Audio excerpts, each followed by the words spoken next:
Warga desa tampak cemas menunggu pertarungan Ruth dan Alicia, termasuk dengan kedua petualang yang sebelumnya.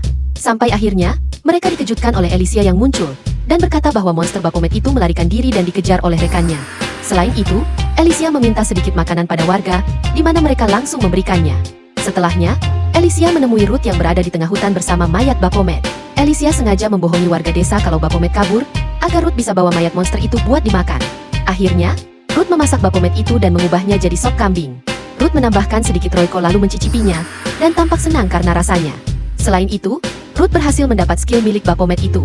Tapi Alicia bilang kalau dia ngerasa aneh, sebab baru kali ini dia lihat Ruth makan monster humanoid. Tanpa diduga, mereka malah diserang sama 3 ekor monster babi.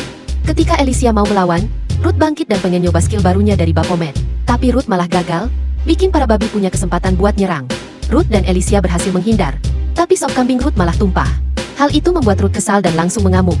Tapi Alicia segera menahannya. Alicia bilang kalau saat ini situasi gak menguntungkan, karena para babi itu punya skill langkah cepat yang merepotkan. Pada akhirnya, mereka berdua pun memilih kabur. Mereka sembunyi di atas pohon.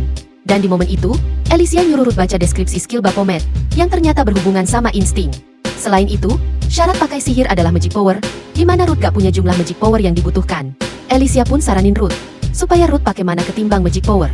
Ruth pun ingat momen pas dia makan daging minotaur, di mana luka-lukanya sembuh, dan dia ngerasa ada energi yang meledak, dan ternyata itu adalah mana. Artinya, cara Ruth memakai sihir itu kayak monster yaitu menggunakan mana. Setelah mencoba untuk fokus mengumpulkan mana, Ruth pun berhasil mengeluarkan skill api milik Baphomet. Tanpa menunggu lama, Ruth pun langsung membantai para monster babi itu, dengan ledakan dahsyat. Abis itu, Ruth menggoreng daging babi itu, sambil lanjut berdiskusi sama Alicia mengenai cara Ruth pakai skill, di mana Ruth juga berniat mengalirkan mana pada senjatanya, selayaknya para petualang yang lainnya. Pas makanan matang, Ruth langsung menyantapnya dengan lahap, bikin Alicia ngiler ngeliatnya. Tapi mereka masih belum bisa santai, karena ternyata sang bos babi muncul menuntut balas dendam. Yo!